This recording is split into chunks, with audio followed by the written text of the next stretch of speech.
gathered here in the mystery of the hour, gathered here in one strong body, gathered here in the struggle and the power, spirits draw near.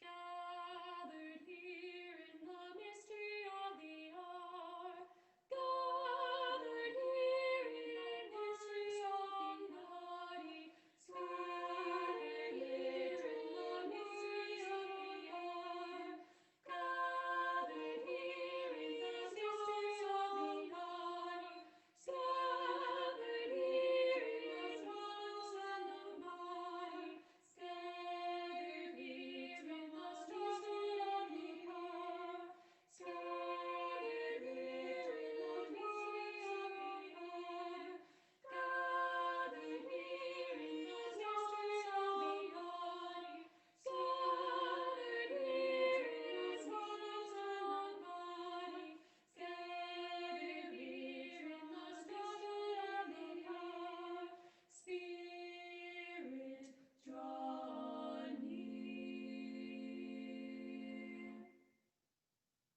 Sorry, I was only on halfway.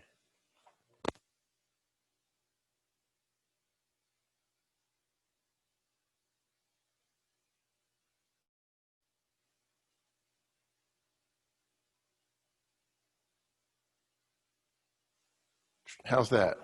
Okay. For the third time, good morning, everyone.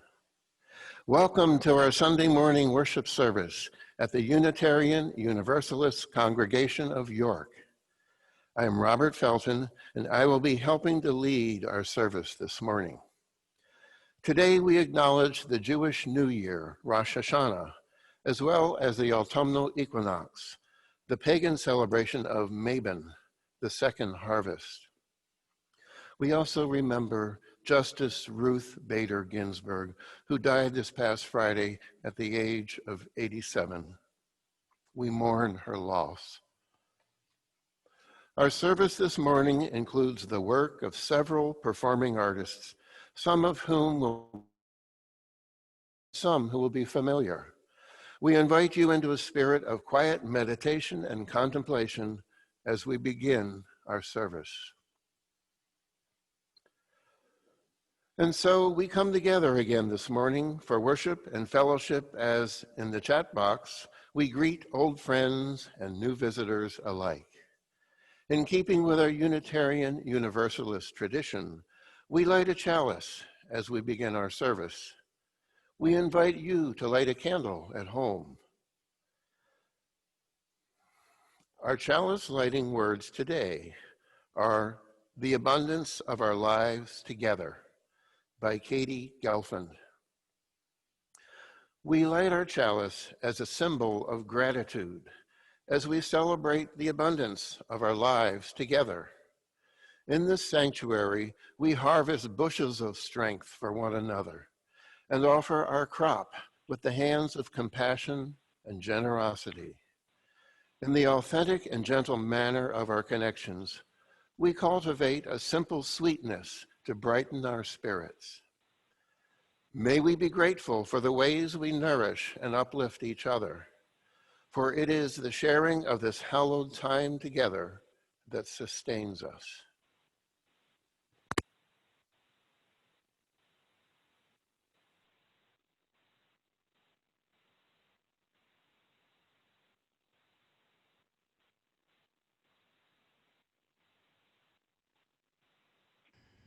When I drove away from you, autumn had just shown up with all of her beauty and glory and crisp recollection of shift and submission.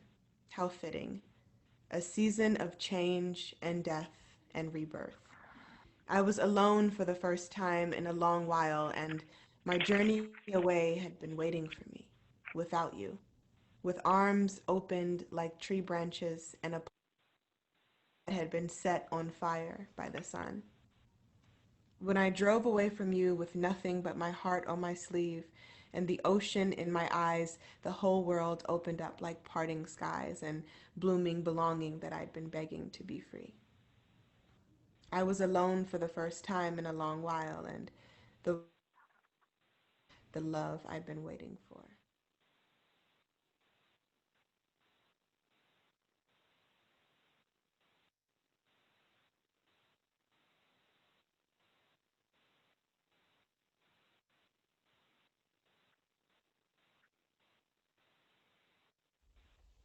Hi, I'm Alex L., and I will be guiding you through a restorative meditation practice today. It's no secret that the world is collectively going through a scary and uncertain time. This meditation was created for recentering during fear, chaos, and uncertainty. We cannot control what's going on outside of us, but we can do our best to come back to our breath, to come back to ourselves in moments like these. Let's take a minute to slow down together. Find a comfortable seat, or if you rather have this play in the background while you relax, feel free to do that instead. At this moment, I want us to be intentional about our breathing. Shift your attention inward and be mindful of your inhale and your exhale. Tune into the truth of the moment. We are alive. Be here now, center your body, and release what is no longer serving you. During this practice, if your mind wanders, you will find your way back eventually. And when you do, narrow in on your breathing. I'd like you to carry with you today is the question, how can I comfort my fear? So often we're encouraged to ignore our fear and just press forward regardless, or even run from it. But I have a dare for you. Walk alongside it. Take it by the hand. Be curious about it. It's okay to be scared. It's okay not to know what's next. Taking care of ourselves requires telling the truth. And sometimes the truth is scary. And still we must breathe. You're going to hear me saying this mantra throughout our meditation together. Be here now, center, soften, release. As we breathe together, pay attention to how you feel in your body. What feels good? Where do things feel tender? What hurts? What has been or is being healed? When is the last time you let go a little bit of the stressors that we face in life? It may be a challenge, but I want you to take a minute and breathe into these questions. You don't have to answer them all at once or at this very moment. Allow them to swirl around in your head and let them go. Be here now, center, soften your body, and release control. For the next few minutes, comfort yourself. To take care of yourself by simply being intentional about your inhale and your exhale. Give yourself permission to be here now. Give yourself permission to not know what's next. Give yourself permission to breathe through it. Remember, you are alive. And as long as you're alive, you can choose to begin again. Take your time. Forgive yourself. Start over as many times as you need to. At this moment, right here, right now, you are blessed. There's no need to rush your healing. On the count of 3, tune into your breathing, really intentionally. Indulge and lean in to this meditation. Indulge and lean in to you being alive.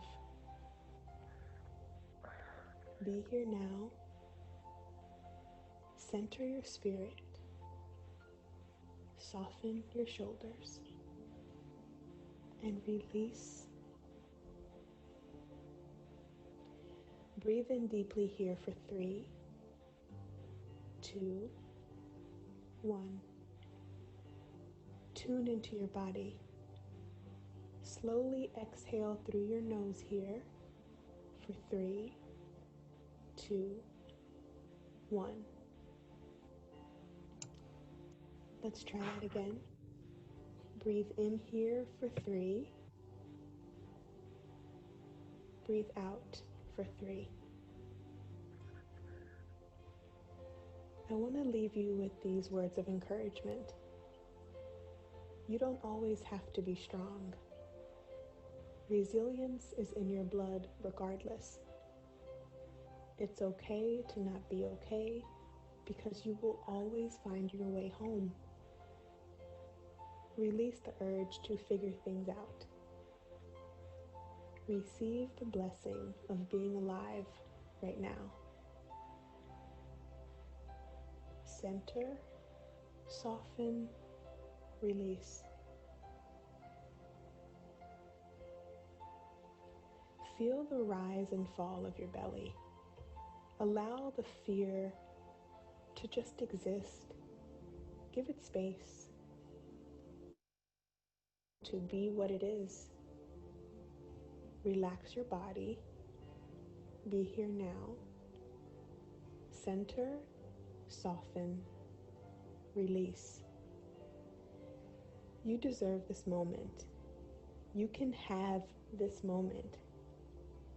It is yours. You are yours. Tomorrow, but so is today. You don't have to do anything about anything right now. Just be here.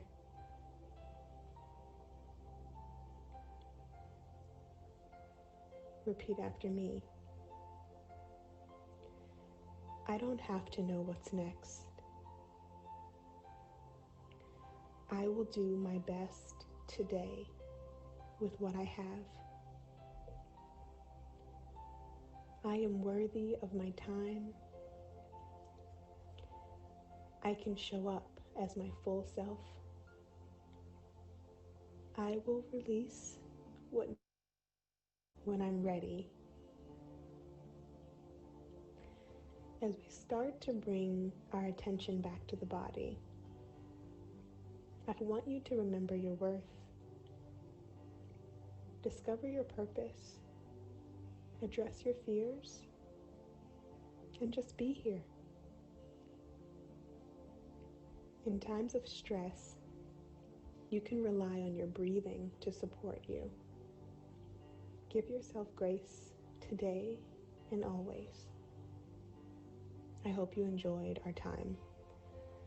Feel free to return to this practice whenever you need a reminder. Big love. Take care.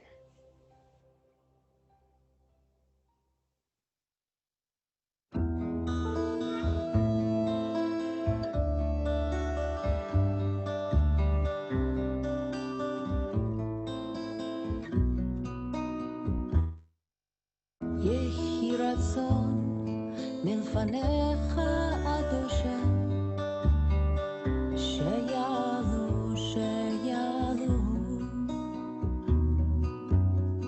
שיעלו אלו המלאכים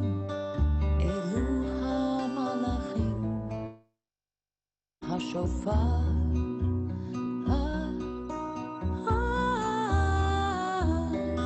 לפני כיסא כבודך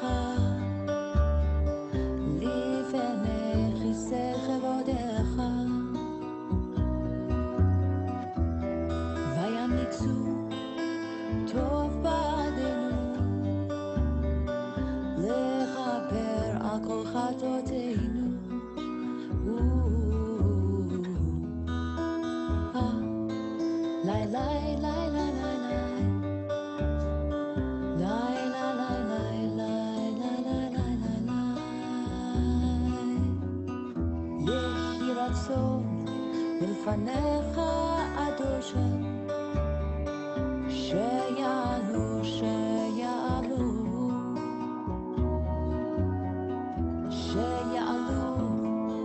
אלו המלאכים היוצאים מן השופר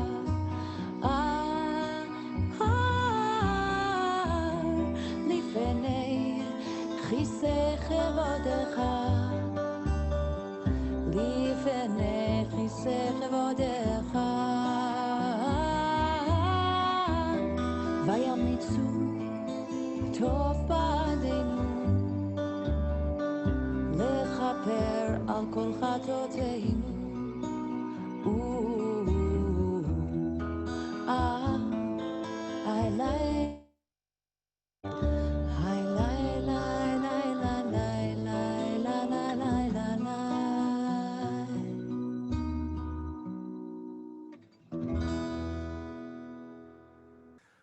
Good morning, everyone.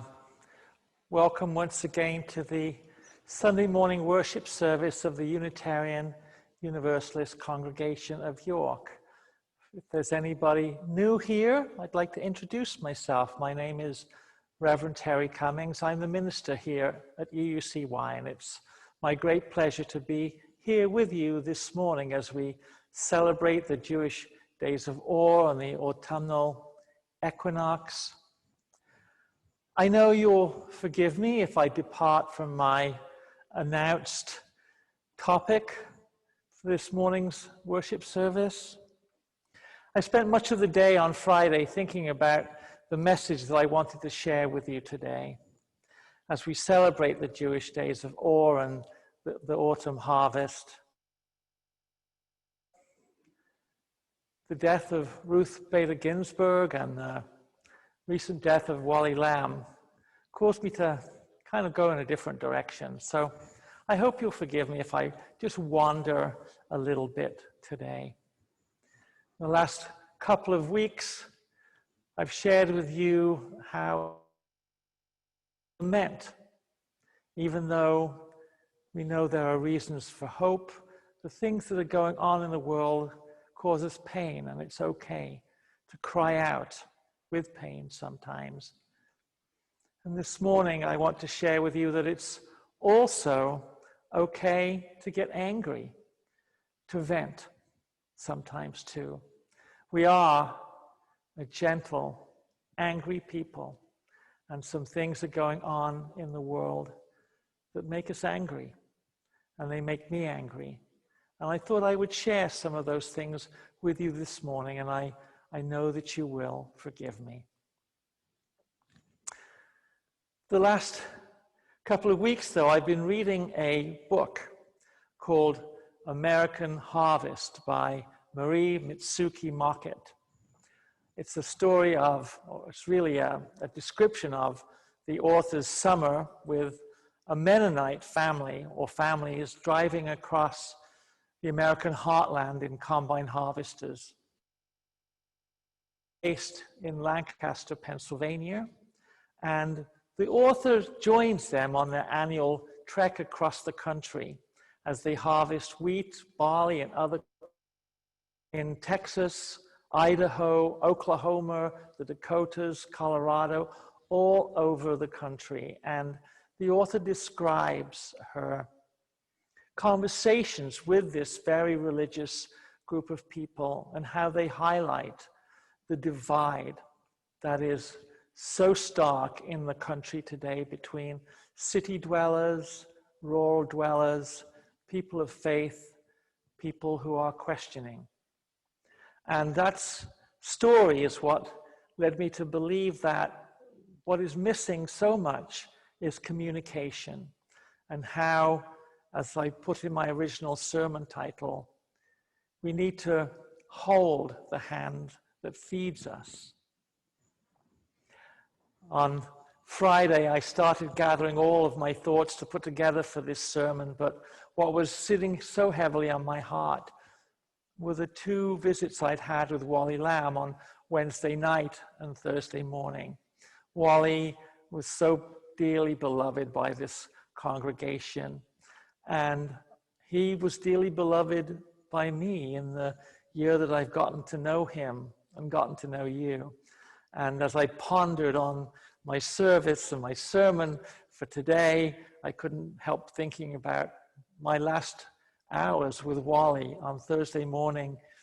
I just sat with him for an hour and held his hand. He couldn't speak, really, but he could understand. He could nod his head when I spoke to him. And I asked him at one point, I said, Wally, are you ready to go? And there was a silence. And a few seconds later, he nodded his head, yes. And that really touched me deeply. By Friday night, though, I'd gotten my thoughts together and I had a pretty good sermon, at least sketched out in my head, and I was about to start writing it at 9:30 at night, and I turned on the news. And Ruth Bader Ginsburg had died. And I cried. And I just couldn't bring myself to write that sermon about harvest and the seasonal change that I'd so wanted to share with you all. And instead of going to bed early, I stayed up and I watched the news and heard the people speak their tributes to Justice Ginsburg. And I heard her final request that she not be replaced until after the upcoming election. And when I heard that her final request would not be respected. Justice Ginsburg was an inspiration to all of us, not just women, every single one of us. She was just among a handful of women in her class at Harvard Law School. She was the first woman to become a tenured professor at Columbia Law School. In her private practice of law, she was a tireless and successful advocate for women's rights and for gender equality. She was only the second woman to be appointed to the United States Supreme Court and the first to be appointed by a Democrat. And so her death hit me like a bullet, and I cried. And with her passing, so many things, so many parts of her legacy are in jeopardy. Women's reproductive rights, LGBTQ rights, including marriage equality, Obamacare. These rights are hanging by a thread because conservative religious groups and judges have had the upper hand for several years. And now the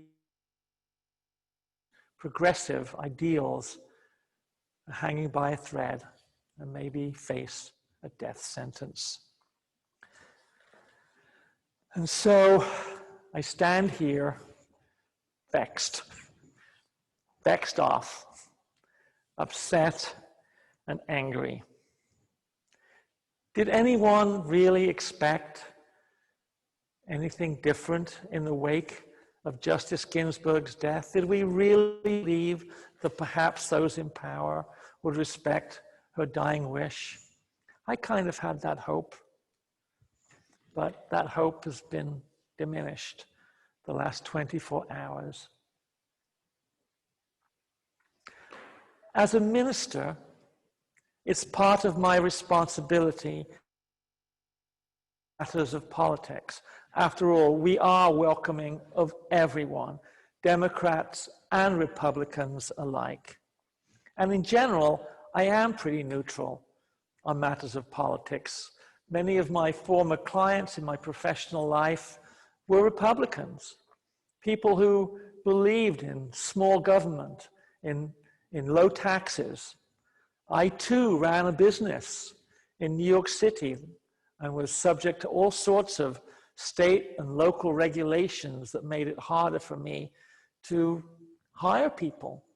My partner and I asked ourselves many questions before we took on a new employee because of the regulations we were subject to. So I get the Republican feelings about low taxes and small government and regulations. And I do welcome Republicans here just as I welcome Democrats. But my neutrality on these matters gives way when it comes to upholding the 7 Unitarian Universalist principles that all of us covenant with one another to affirm. Principles like the right of conscience and the use of the democratic process in society at large. It's hard to stay neutral when those appointed to public office engage in blatant acts of voter suppression. When they call in heavily armed troops to suppress peaceful protests responding to the murder of innocent Black lives. Justice Ginsburg died, the chairman of the Federal Election Commission, James Traynor, a public official paid by the taxpayer, called the separation of church and state a fallacy, and the 2020 elections a spiritual war. Traynor even shamefully misquoted our second US president, John Adams, at the end of the 18th century, by claiming that he said that the US Constitution presupposes a Christian moral principle. Adams never said that. I've shared this with you before, but it bears repeating.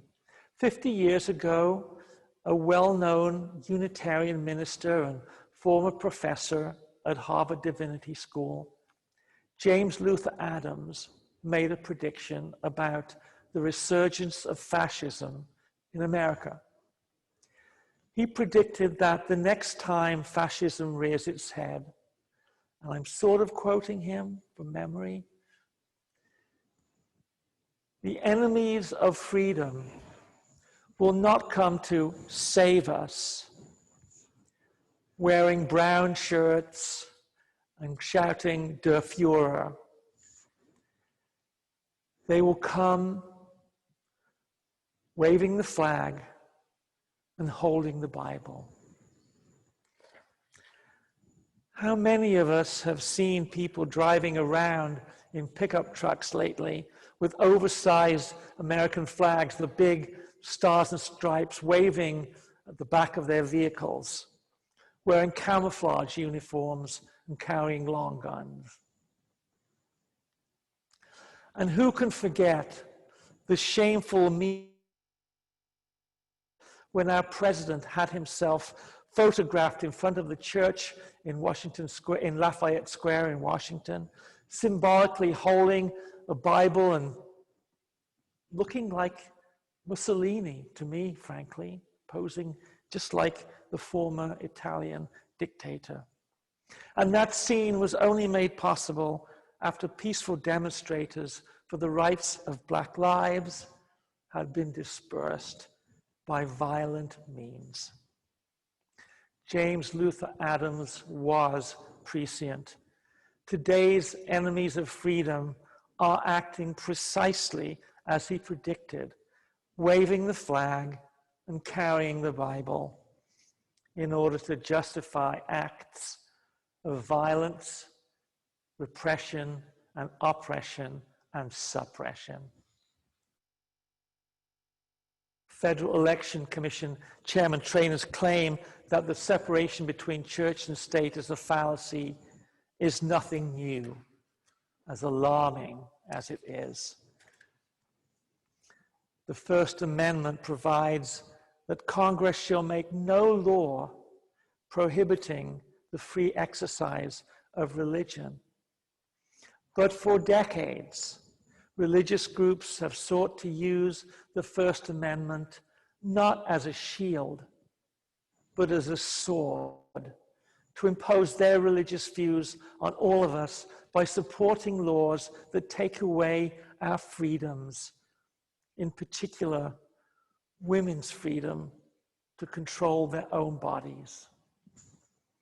We should never forget that those who opposed the abolition of slavery quoted passages from the Bible to support their position. There are 2 letters from St. Paul in the New Testament in which St. Paul says, "To slaves, you should obey your earthly masters with fear and trembling, in singleness of heart." Those who believe the words of the Bible should be taken literally, then and today point to words like that to justify their ends. 200 years ago, it was the institution of slavery. And today, people point to other passages in the Bible to support their repressive views, such as the words in the Old Testament book of Leviticus that prohibit, they say, homosexuality. Jurists like Justice Ginsburg represent the last line of peaceful defense against tyranny.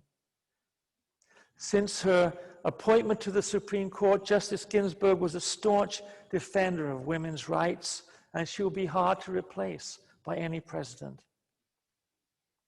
With her passing and the prospect of another conservative being appointed to the Supreme Court, her legacy of decisions and dissents that helped to make the Constitution an instrument of freedom, interpreted to guarantee fair and equal treatment for everyone, regardless of their gender, sexual orientation, or race, is in serious jeopardy. We should not assume that the enemies of freedom will respect the law. Indeed, we've already seen in the run-up to the election of Machiavellian end justify the means tactics, evidence in the form of voter suppression, United States Postal Service. And we should not assume that conservative religious groups will refrain from political activities or from endorsing political candidates. Indeed, Federal Election Commission Chairman Traynor stated publicly that only last week that based on an executive order signed by President Trump, the Johnson Amendment is a law that prohibits engaging in political activities. Chairman Traynor stated that based on the executive order by President Trump, that prohibition will not be enforced, opening the way for religious groups, extreme right-wing religious groups, to engage in political activities and support and endorse their chosen candidates. While we, Unitarian Universalists, play fair, follow the law, and do not engage in partisan activities. How did our country become so politically divided along religious lines?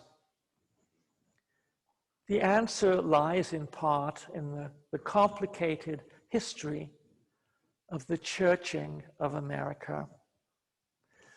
The British author G.K. Chesterton once wrote that if you want to know anything about the history of Europe, don't read about battles and kings and princes. Read about the history of the church. He was referring to the Catholic Church, of course.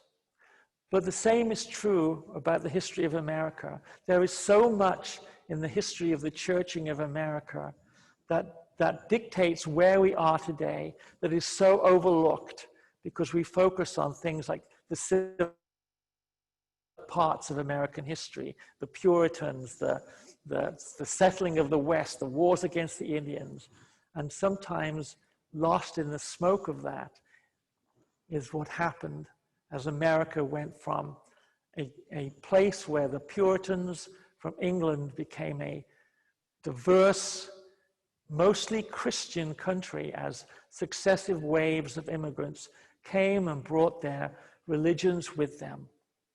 And those religions exist in a very tribal way, separately today. And it is that separateness that prevents us from communicating one with the other. Suspicion, miscommunication, fear of breaking with tradition, not to mention a heavy dose of intellectual snobbishness on the part of city dwellers like me, have combined to create a divided country. In her book, American Harvest, differences so starkly. America's a huge country. You don't get that sense of it really when you fly from coast to coast. You can look down from the window and you can see the plane window, and see the vast acres with the signs of crops being irrigated and circles and all sorts of modern indications of modern farming. But you don't really get from the air the sense of how the country and the cities are so divided. A couple of years ago, when I was driving from Massachusetts out to Arizona to start my ministry there, it took me 6 or 7 days to get across the country. And I remember leaving Interstate 80 someplace in Nebraska and driving southwest through an interstate in Colorado, northern Colorado. We think of Colorado as the Rocky Mountains, at least I do.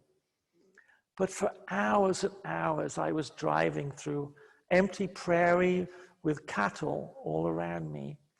And sometime late in the morning, I needed to stop and get a cup of coffee. And I took an exit off the highway, drove a half a mile, and found a little diner. And it was filled. It was a Sunday morning. And it was filled with locals, many of them in cowboy hats.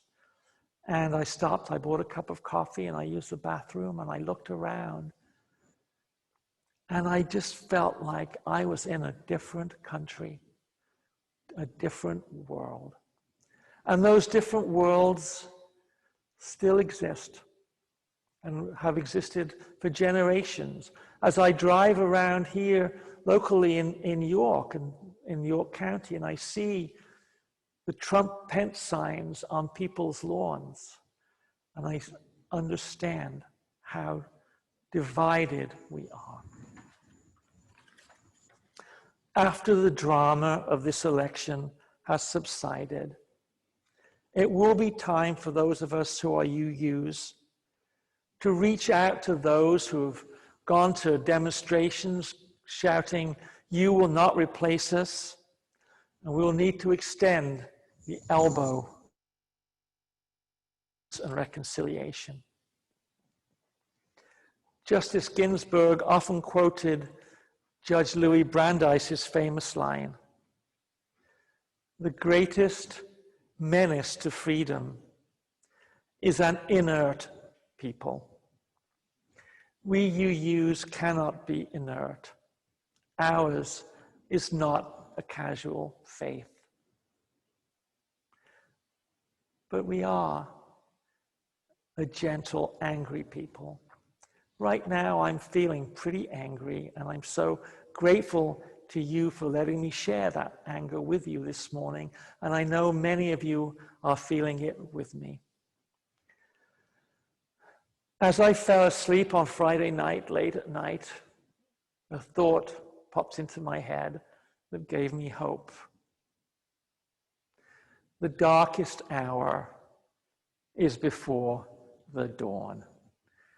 America right now is in a very dark hour, but I believe the dawn will break soon if people like us keep with our faith, continue our work, and stay true to our Unitarian Universalist principles.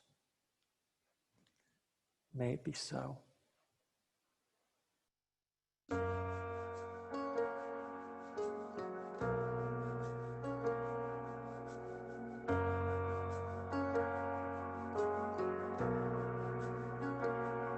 He knows every stone that's been struck by the plow, born by the sweat of his brow. The land has his heart and he rarely complains, and it holds his knees when he prays for. He's a dusty old car, hard and a light in the barn. He'll work the lay up. Story and the story from a granddad's eyes to a new why farm is in my blood. It's on my skin. It's who I'm meant to be. It's who I've always been. It's more than just a live. It's my way of life, and it grows like seed. Hearts, that's why I farm.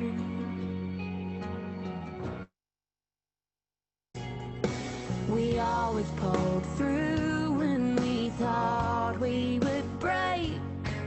In the flood 93, in the drought 88. The Lord has his timing, 'cause only he. That when next year comes, the crops will grow. Our farm is in my blood, like the sun that's on my skin. I'm meant to be.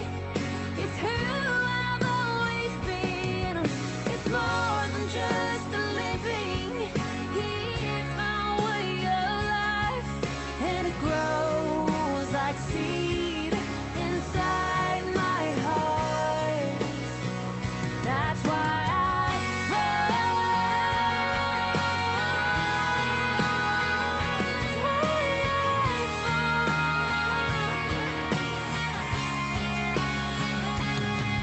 Though the world may shake around me, still I'm stable.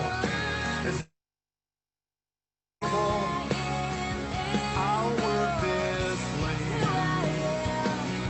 'Cause when heaven comes this close to work, you hold it. 'Cause life is but a moment in a bigger plan. Why I farm is in my blood, like the sun that's on my skin. It's who I'm meant to be. It's who I've always been. It's more than just a living. It's my way of life, and it grows like seed inside my heart. Long after I depart, that's why I farm. That's why I farm.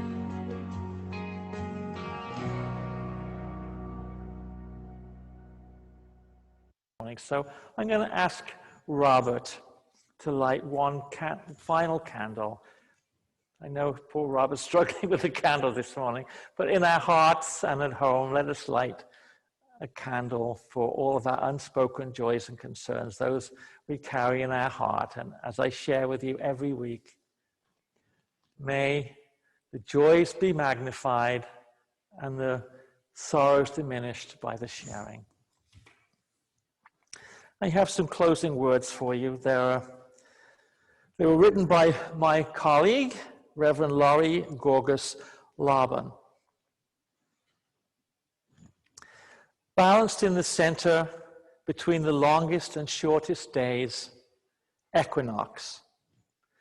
The wheel of the year turns and turns again, The air cools, days shorten, the very sun seems to weaken. Barely clearing the horizon after rising before beginning its descent. This is our opportunity now to pause, balanced, breathing in, breathing out, knowing this present moment. This present moment is all we're guaranteed, like the sun moving towards the shortest days and is gone before we know it. This is the time to pause and consider as we enter the season of contemplation, of increasing darkness, of lying fallow, of dormancy. This is the season of letting go, of lightening burdens, of preparing for a long period of being still, going deep. Pause. Breathe in, breathe out. It is the Jewish New Year, Rosh Hashanah. Lashana Tovah to all who celebrate. May your new year be sweet and filled with blessings. Breathe in relatively clean air. Breathe out a prayer for those in the West choking on smoke and ash. May they be well. Breathe in the intention to vote your UU values on so because they're clinging to life on a ventilator, or on behalf of those 200,000 and more in this country who have perished from COVID-19. Breathe out gratitude and resolve. Pause and consider binaries, dark and light, hot and cold, chaos and order. Neither extreme is inherently good or bad. It's all a matter of balance, of honoring the spectrum for which binaries mark the endpoints. Today, we mark the midpoint between summer and winter solstice, a time to seek balance and be free. Blessed be, and amen. Robert will read the words for extinguishing the chalice flame as I extinguish it.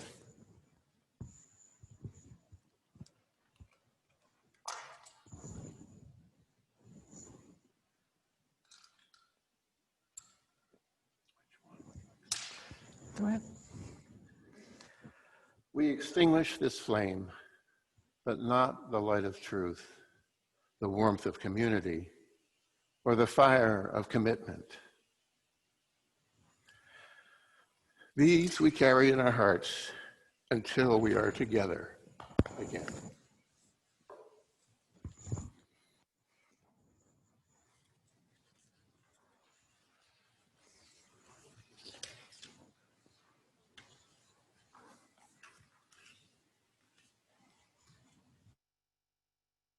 Couple of announcements. While I'm reading them, I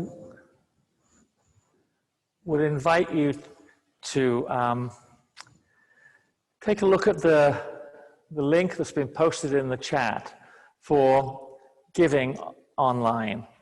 Our church expenses continue and the needs of our Share the Plate partner continue.